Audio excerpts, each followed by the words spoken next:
quando una femmina ti viene a dire sta già la sa, non può durare amore inutile, io sono filosofo, mi metto a ridere, o sacci già che non fa manca si acci, che la donna combaci e promesse ogni cosa nel proprio interesse. Si è femmine, si chiagna, si vanno a rabugiare e quando ci disprezzano si vanno più attaccare. Quando sono scemo stomano che non sanno capire, si dice non ha femmina, allora rita sì.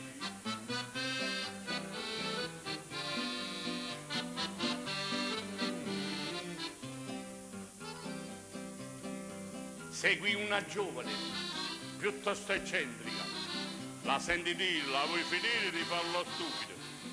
Qui c'è un equivoco, io sono un uomo serio, le voglio offrire un posticino nella mia macchina, senza macchine più non ragiona, la ragazza con te si abbandona.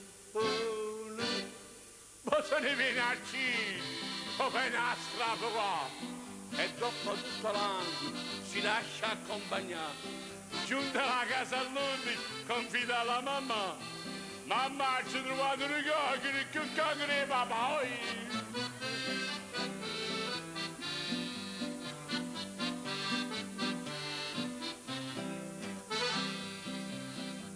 Se l'uomo è timido, piuttosto ingenuo, la donna sa come da fa poche cose.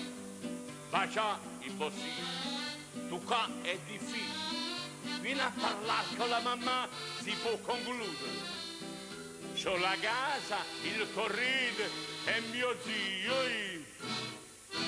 Casimiro, tutto qua c'è dormire. Il povero sapere, quando è salito su, casa, correte, lascia, non trovo niente più. E restano a soccare la moglie e la mamma. I tre fratelli piccoli, capolista della mangiare. E queste sono che femmine, c'è poca pazzia. T'avotano, ti girano, ti sanno a rabugliare. Io non consiglio ai giovani quando sanno a mangiare. Oh no, che ci sta tutto aperto e niente a guadagnare. Ah.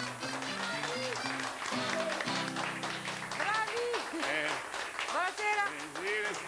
Ecco, io ho voluto, mi sposto un attimino, ho voluto iniziare la puntata con gli ultimi posteggiatori della nostra Napoli con la canzone Attenti alle donne. Pensate, questa canzone fu scritta dal primo cantautore in italiano, che poi era un napoletano. Ecco, io vorrei soltanto sapere una cosa. Ecco, questo cantautore voi l'avete conosciuto molto bene. Lui di solito si presentava in palcoscenico molto elegante e usava dire: questa canzone è scritta da me, musicata da me, cantata da me. Signori, questa sera parliamo di Armando Gil. Ma prima di parlare del nostro caro Armando Gil, io vorrei scambiare qualche parolina con questa espressione napoletana. Dunque, Vincenzo, vogliamo dire gli altri nomi dei compagni di lavoro? Lui si chiama? Efisio. E lei? Peppino. Noi ci conosciamo da tantissimo tempo. Quante canzoni avete in repertorio voi? Diciamo, non diciamo migliaia, ma 200 sicuri. Mamma mia, quante canzoni. Voi di sicuro l'avete conosciuto Armando Gil? Come io no? l'ho conosciuto Armando sì? Gil, ma non è che lo ho cantato io, perché io lavoravo dal ristorante d'Angelo, allora c'era un vecchio posteggiatore napoletano che si chiamava Marborino, e allora questo Arturo Testa, sì, difatti si chiamava Arturo Testa, veniva dal ristorante d'Angelo per ascoltare questo famoso posteggiatore. Bello. E io ecco che l'ho conosciuto nel 73 o quasi alla fine, lui era vecchiariello su. Ma io devo dire, loro a Napoli sono molto conosciuti, ma più che a Napoli all'estero, perché loro fanno tantissimi tournée, poi all'estero l'abbiamo visto in televisione, in tanti film. La cosa importante che io tengo a dire è che domani lunedì, loro hanno un grande spettacolo al Teatro San Nazzaro, organizzato dal giornalista Nino Masiella, in onore appunto ai posteggiatori. Noi ci siamo tutti. Voi